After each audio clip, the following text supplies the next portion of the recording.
Thanks for stopping by the channel. This is going to be my recap and review for Real Housewives of Miami. This is season 4, episode 4. But before we get into that, happy New Year's Eve. Be safe out there. If you don't have a DD, there are too many rideshare services. Get you an Uber, get you a Lyft. What's it called? Call a taxi. What else they got? Uber, Lyft. I don't know. There are probably other rideshare services, you know. Get you a taxi. Just make sure you are having a good time, that you're safe. I'm staying in this house because Omarion will not get me. Okay, I'm going to come up in this new year unsick. Okay. But if you are going to go outside, make sure you are masked up, you know. Just protect yourself, y'all. Don't go nowhere you don't need to be. That's scary. Don't do that. Don't, you know. Keep your wits about you. Like my daddy said, keep your head on the swivel. But let's get into this review. So honestly, y'all, nothing really happened other than that cringy dinner at the end. But before we get into that, y'all know we got to go through everything. So Alexia is waiting at the episode picks off where it left off, where we have Alexia waiting at the restaurant for Herman's, I'll call him his boyfriend because we got way more information at the end about him. So I'm going to call him his boyfriend because I kind of feel like lover is kind of like, y'all was just buddies, you know, y'all want really nothing, but it seems like they really were something. So I'm going to call him his boyfriend or his partner. And the guy didn't show up. He was like 30 minutes late, and then Alexia chose to leave. And I don't blame her. Honestly, y'all, Leah speaking, if I'm waiting to if it's just me and you having a dinner together and not just us like waiting for a group of friends, I'm not waiting 30 minutes for you. You will get 20 minutes tops out of me, and then I'm gonna order me some food to go, and then I'm out. Like I'm not waiting for you unless you hit me up with a call and be like, yo, Leah, I'm stuck in traffic, I'm doing this and this. That's different. But it didn't seem the guy called. So after 30 minutes, and they timestamped it, Alexia left. Then we see Larsa and Sophia, which is her 12-year-old daughter. They got money because they had a personal shopper do a whole entire storefront of clothes just for Sophia. And the clothes were actually cute. She looked adorable in them. Larsa was talking about how, you know, she still kind of feels guilty and feels sad that like her and Scotty are breaking up, or maybe she feels like she's the catalyst of their breakup because maybe Scotty was cool with them being together. But she's like, nah, like I'm really like, I think the thing with Larsa, and y'all know Larsa get on my nerves, but I'm seeing her in a new light on this show, but it seems like Larsa just wanted something more.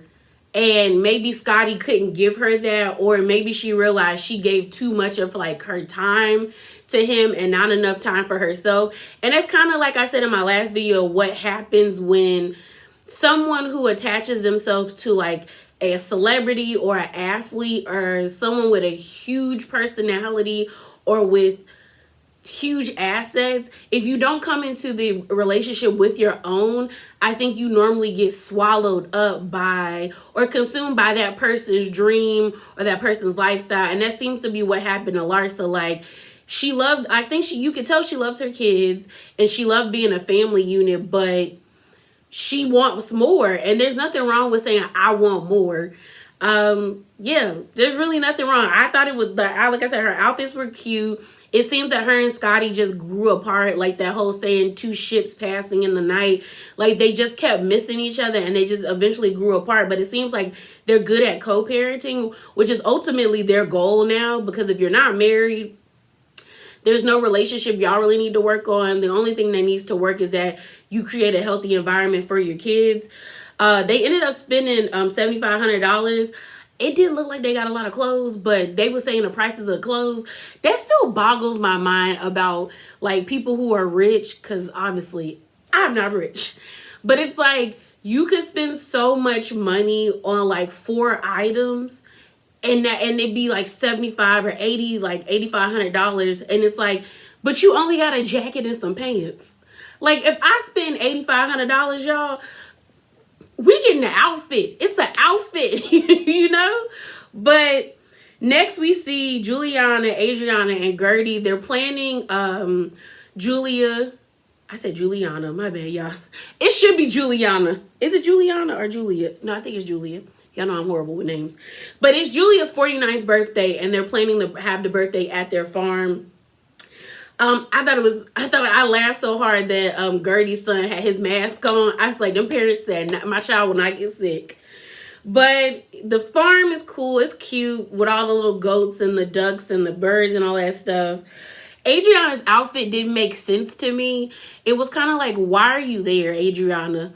Because Gertie's outfit didn't make sense to me either. Because I'm like, if it's raining, why are y'all wearing clothes and shoes that you don't want to get messed up? Because Adriana's outfit, it was a cute dress, but then she had on these like expensive shoes. I don't remember the name of the shoes. And she got them covered in mud. Mind you, if I was her, I would not be walking in goat doo-doo, bird doo-doo, or any of that with open-toed shoes on. But she was walking in them with her little umbrella. And I was like, girl, were you trying to look sexy for your girlfriend? I see you. I see you. So because Adriana's feet got dirty, Julia went and got like 2 pails of water so Adriana could wash off her shoes. Then she gave Adriana a foot massage. And it was weird. We not even going to try to sugarcoat it. It was weird. And I kind of got what Gertie was saying, that a foot massage is personal.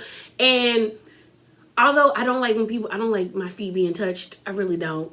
I'm super ticklish. I'm sensitive with my feet. But oftentimes when I see people wash feet, I've seen people wash feet at church to symbolize when Jesus was washing his disciples' feet. And I've seen people wash, like I've seen at weddings, husbands and wives washing each other's feet as a symbol of like love and submission and all that other stuff to like, so it is weird. But I didn't take it that seriously the way Gertie was taking it. But I do think it was like, girl, you doing a lot. The two of them do a lot. Like the flirting between them is a lot. It's a lot. And they try to act like it's not, but it is. So then we see the ladies sit down. It's Gertie, Julia, and Adriana. They're still at Julia's house. And they're like, what's the theme of your birthday?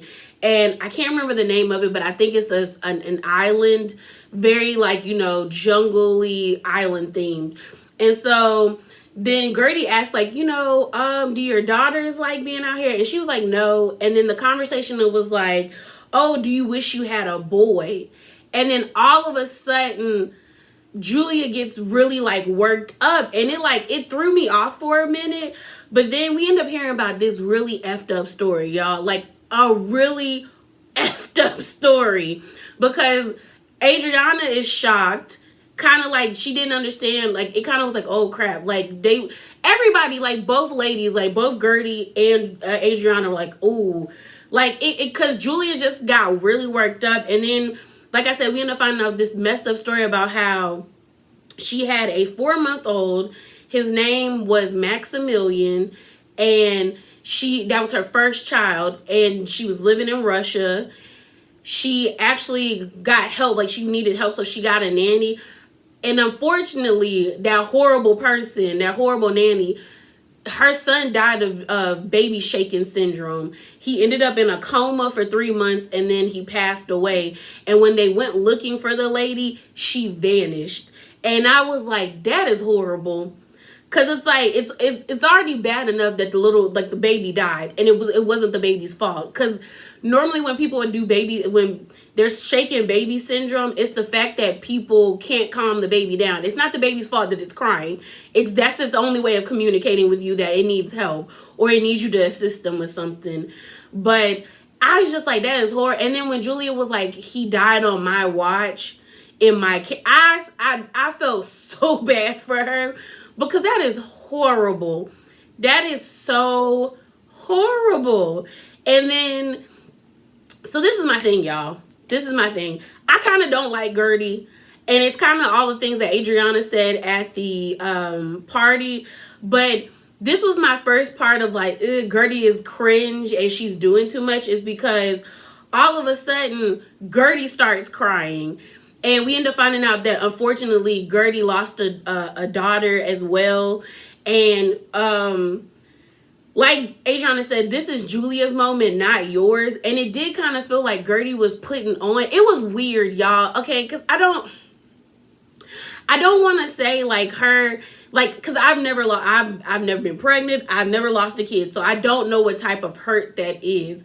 But it did kind of seem that like Gertie was trying to take over the moment, or she was trying to relate to Julia. And it was like, this is not the time to relate. This is the time to listen and like take in the moment. And maybe at the end of Julia's story, you could have shared, because Gertie getting up, talking about, I can't, and it felt like you were putting on. It did not seem authentic. And maybe that's just how Gertie shows her emotions, but it just didn't feel real. I'm sorry, y'all. I really am. Because miscarriages, you know, your baby passing away from like SIDS or being murdered, that is something serious. And it was just weird that I could not connect with Gertie. And I feel bad for saying that, because I'm not trying to minimize what the lady went through, because that's a lot. So then we have Johnny, Marisol, and Alexia meeting up. And basically Marisol and Johnny, they want the tea. They're like, girl, what did Herman's man say? What did he say? So like I said in the beginning, we found out that like Alexia left and the guy never showed up. And mainly he was uncomfortable being on camera. And I was happy that Alexia didn't, what's the word? Like, she didn't like bash him, because at the end of the day, what she said was true. It was not his choice to be on camera. Like, he didn't sign up to be a part of the Real Housewives of Miami. But they ended up having a 4-hour, like they even showed, like Alexia even showed Johnny and Marisol their conversation. They had a 4-hour and 9-minute conversation. And what we found out is that in November of 2004, Herman and his boyfriend got together. Alexia and Herman did not separate until 2015. And Alexia was like, she was happy to find out that it wasn't just a fling, that like they were really in love. We ended up finding out that like Herman brought his family from Cuba to America. He bought the guy a house. They really had a connection. We also find out that the guy also, because Alexia wanted to know, like Johnny asked, like, well, how did that make you feel? Did you feel like slighted in any way? And she said no, because he made it clear that Herman loved and respected me, and that he didn't want to hurt me in that way. So then we also find out that like she asked, Alexia asked the guy, like, was he ever going to tell me? And the dude was like, no.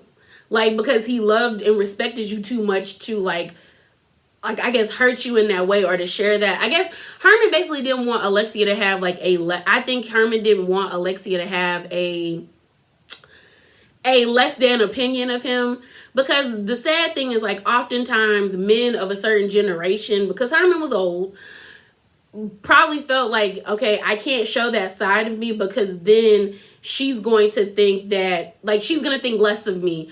And there's nothing wrong with being gay. So, but some people attach being gay as being weak or being like sickly or whatever. But I was happy that she said she was happy that he was happy. Because at the end of the day, like, you should be able to live your life happily. Like, you only got one life to live, you know. I grew up in a time of everybody yelling YOLO all the time. Oh, I can remember being in middle school. YOLO. We should have. Stupid. My bad, y'all. I had a flashback. But it was nice. I'm happy. I am, like, I don't know Herman, but I'm happy that he at least had somebody that loved him and he loved them before he left this world. Because it's messed up when people don't have someone to hold on to, or who want love, or who want to be with somebody and they don't have that. And I'm happy that the guy at least got that before he left this earth. So then we see Lisa and Larsa. They're with Sean. Low-key, I wish Sean had like a listing show. Like, all these listing shows are coming out, but it looked like Sean know his stuff. And I like that. That's my only thing about some of these listing shows, is that it does not seem like a lot of people know what they're talking about. But I like it. Like, if this is your profession, I want to talk to somebody who is like the cream of the crop. Like, I want to know let me know what you do, you know? I don't know. But we see Larsa and Lisa and Sean. Sean is showing Larsa and Lisa a home that's $10 million. It's 14,400 square feet. It's 5 bedrooms, 5 bathrooms. I thought it was a nice house. I didn't like the master bedroom, but I thought the layout of the home was really nice. But Larsa says it's too far. I don't remember them saying how far it was from the city. But as someone like Larsa, who is about to be newly divorced, and, you know, she trying to get her zhuzh back, she probably does want to be near, like, the nightlife and things of that nature.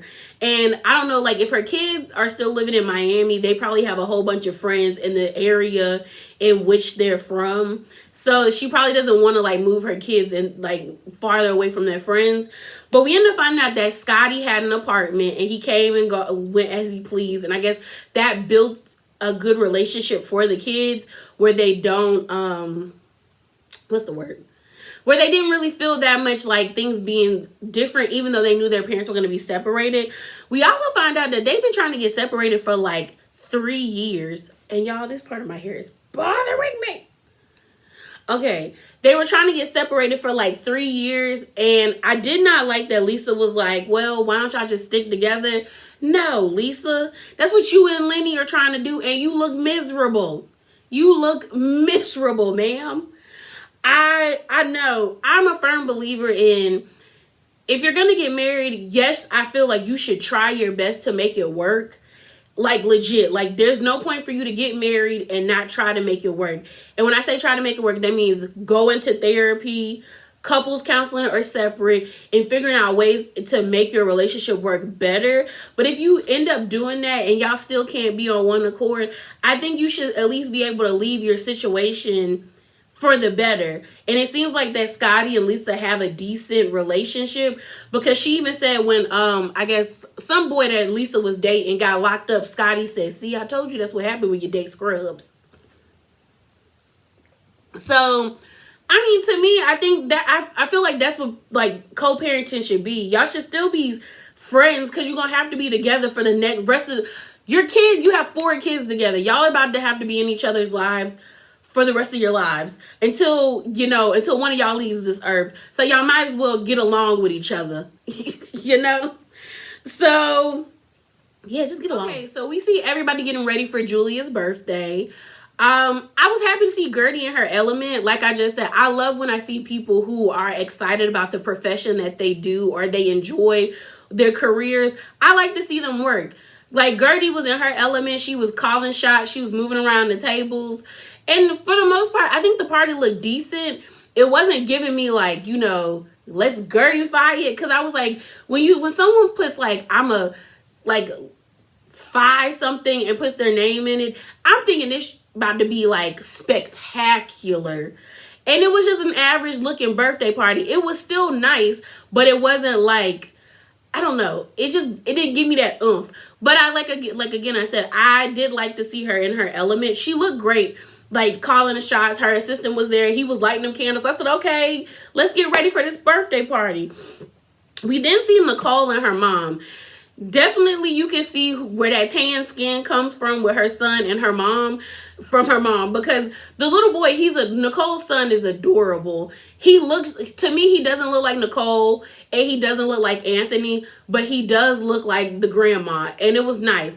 My only thing with Nicole is this story about her daddy being locked up. Okay, the timeline ain't timelining, because the same confessional where she has on that red outfit with the hair flipped up, she said that her dad got locked up, or no, when she spoke to Nicole, she told Nicole that her dad got locked up when she was 10, and that he served 7 years in jail. So that means when he got out, he was, unless he got out for like good behavior, but no, she said he served 7 years in jail. So that means he was in jail until you were 17. But then in the confessional with the red outfit, she said her dad went to jail when she was 15. So that means he would have got out when you were 22. So I'm like, do you not, like, the timeline ain't timelining. Now, I'm not saying I don't believe that her dad went to jail, because it seems like he really did. But what I kind of have an issue with is you're trying to put all this blame on your daddy when it's like, at the end of the day, it's your mom's fault that she solely depended on this man. It doesn't seem like it doesn't seem like your mom wasn't able-bodied in the sense of, like, she didn't have any ailments or things of that nature, but she should have had her, like, and it might be the times, because like I said, I've always been taught that you have to have your own. If you want a certain lifestyle, then you have to be able to afford it yourself. Then you partner with somebody or marry somebody, or, date somebody that has equal to or more than you. So to me, it doesn't make sense that, like, Nicole puts this much blame on the dad when it's like, yes, it's messed up that the daddy went to jail. I'm not saying that the daddy was not wrong for money laundering and doing all the stuff that he was doing. They got him locked up. But I'm looking at Nicole like, your mom it's your mom's fault that she depended on this man for money. Like, she married him, and you can't tell me that the mama didn't know that the daddy was doing what he was doing. And maybe she could have known, or she could have not known. But at the end of the day, like, skim some money. Like, if I don't know. I just feel like it's not fair to put so much blame on the daddy when it's like, your mom was an adult too, with kids as well. She should have started, when he went to jail, and yes, everything had changed. Like, your life did a 180. She could have went and she should have got a regular job, or I called on some assistance. I don't know. Maybe I'm just thinking too much into it. It's just that, like, I don't think it's fair for her to constantly blame her father when it's like, your mom could have got a job. I don't know. So, like I said, everybody's getting ready. We come to the house. Like, Adriana shows up, like, well before everybody else shows up, and she is just nitpicking the whole event. She's saying she don't like the services. She was like, these decorations ain't doing what they need to do. She was like, there's no class. It's underwhelming. She was like, she was annoyed because she was like, what's so special about Gertie? Like, Adriana does not like Gertie. And then she felt like the bar wasn't decorative enough, so she wanted to, like, move things around. She brought her dog. The dog was cute. It was it looked like a poodle. So they colored the dog's, hair on the ears purple, and then the head was pink, and then the tail was pink. So it was like a gift towards Julia, because, Julia loves the animals and stuff. But Adriana don't like, really don't like. Adriana changes. She in her lingerie. That V-neck, that plunging neckline on that dress was, like, down to her navel. She looked good, but I was like, girl. And Martina's looking at her like, ma'am. And so you can tell Martina is kind of annoyed by Adriana and Julia's relationship, but it is what it is. So then Gertie, and this is my thing, y'all. I saw a lot of people taking up for Gertie on the timeline, but I definitely feel like Gertie started this whole situation, mainly because it was Martina and Martina, Julia, and everyone standing in a circle. And Gertie's like, can I ask a question? Can I ask y'all something? And she was like, and Julia's like, what? She was like, what was up with the foot washing ceremony? And so then, this is the part. So then, Julia's like, no, I told Martina, but I guess she didn't tell her. Like, Martina's like, well, what did she do to deserve getting her feet washed? So now they're all sitting at the table. And Gertie brings it up again when they're talking about, like, who wants to share secrets?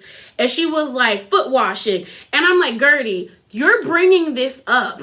So whatever happens, you need to be able to stand in it, no matter if Julia or Martina or Adriana goes off on you. Martina probably not, because Martina wanted to know. And so Adriana's explaining. She was like, I wore my shoes. We were walking in the dirt, and they got messed up. And she had a bowl of water, and she was helping me wash my feet. So then Gertie's like, as a married woman, I would never let nobody wash my man's feet. And I'm kind of like, well, Gertie, okay. And like I said, like people normally washing someone's feet is like something really personal, but I think Gertie was doing too much, to be honest. So then in her green screen, Adriana's like, Gertie's being a troublemaker, and I kind of agree with Adriana because I'm like, Gertie brung it up twice. I was like, girl, after doing it the second time, if it doesn't hit or if nobody else is like pressing the issue, why are you pressing the issue? So then, yeah, like I said, Adriana was annoyed, and I feel like she had every right to be annoyed. So then Gertie, so then Adriana is like, Gertie, shut up. And then Gertie's like, don't touch me. So because they were sitting next to each other, and Adriana kind of slightly touched Gertie. She was like, you're being very aggressive. And I was like, Gertie, she's not being aggressive. Like, I didn't think Adriana was being aggressive. I think Adriana was annoyed, and like she was heightened with trying to like plead her case, but I don't think she was being aggressive. Then Gertie was like, get some class. And then she was like, you're scaring me right now. And I don't know, to me, Gertie has Karen energy. I'm sorry, y'all. Some of y'all might be mad at me. But Gertie has very Karen energy, because saying someone is aggressive or I'm scared of you when y'all are having a conversation, when you started the argument, is very Karen-esque to me, because you kept pressing the issue. So I don't feel like it was wrong for Adriana to have a problem with you. So then Gertie keeps clapping, get some class. And then Adriana yells, nobody likes you, Gertie. And then Martina, being a petty bee, was like, I like her. And then Adriana's like, okay. And I was like, ooh. And then to me, Gertie, so then Adriana sat up and she was like, please sit over there. And Gertie was like, do you see this nameplate? It says Gertie. I'm not moving. Which I agree with Gertie with the whole thing of like, you're not going to tell me where to sit. But I'm like, if you're scared of her, why not move? So then Martina's like, Adriana, go sit by Julie. Go sit by Julia. I did think, what's it called? I'll give Nicole a point. Like, Nicole was trying to help Gertie out, where she was like, Anthony's an attorney. He calls the shots. He normally can't turn it off, because the thing about it was that Adriana was like, Gertie's always talking over everybody. She's always doing, she's just annoying. I just think Adriana is just annoyed by Gertie. So she moves. So then you see, before Adriana moved over to Julia gets up and she hugs her. She's kissing her. Everybody at the table is like, what's going on? And Julia was like, in Russia, everyone just takes shots when they're having an argument. Someone will take shots and just start hugging everybody. So she was trying to calm down the situation. That didn't really help. And Gertie was just being extra. So, cause the whole picking up her nameplate and being like, this says Gertie. And Nicole gets up to sit beside her. And then all of a sudden, Gertie, you could tell Gertie was uncomfortable, and she couldn't handle the heat coming her way, because she kept saying, because everyone was like, because you could just tell she was visibly uncomfortable. She starts talking fast at Alexia. And she was like, Gertie's like, I'm at a 7. Are you at a 7? Because I'm at a 7. And Alexia was like, I don't know what you're saying. You're going really fast. And I don't think Alexia was trying to be rude or callous in any way. Alexia was really like, I don't know what you're saying. You're going, you could tell Gertie was uncomfortable, because Gertie already talks super fast. And she was talking even faster because she was uncomfortable with the aggression, or with someone coming at her. So then Nicole says, I want what you're on, because you're at a lot. So then all of a sudden, Gertie starts crying, and then she tries to make it seem like, I've been through a lot. And this is where I was with, I'm sorry, y'all. This is where I was with Adriana, where it's like, Adriana said in her confessional, when Gertie can't take over a situation or over talk you, she then starts crying. And I was like, yeah, what are you crying for? Because you started this. You're just mad somebody came at your neck and kept that same energy, like pressed you about it. Because then Gertie was like, this energy, no one's going to regulate my happiness. And I was like, it's fake for you to constantly be happy if you're not happy, Gertie. It really is. Gertie tries to explain why she's like so happy, or why she tries to be so expressive. And she says something about her brother dying and losing his kids. So I think her brother and his kids passed away. But then I did agree with Martina and Lisa, because then Adriana chimes in and was like, I lost my mother, my brother, and several other people to COVID. So what?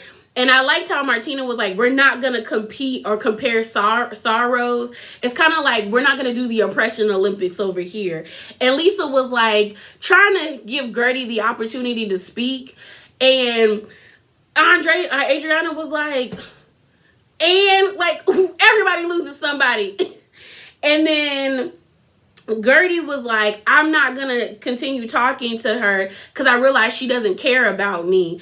And I was just like, okay, I give you that point. Like, if you don't want to share something that's that personal with the group, with Adriana and them, then that's understandable. So Gertie gets up. Now she's like, I'm not going to cry, bitch. And like, it's like, it was kind of like, okay, then why did you cry in the first place? Did you think you crying was going to like ease the situation? And it didn't, because Adriana was like, your tears mean nothing to me.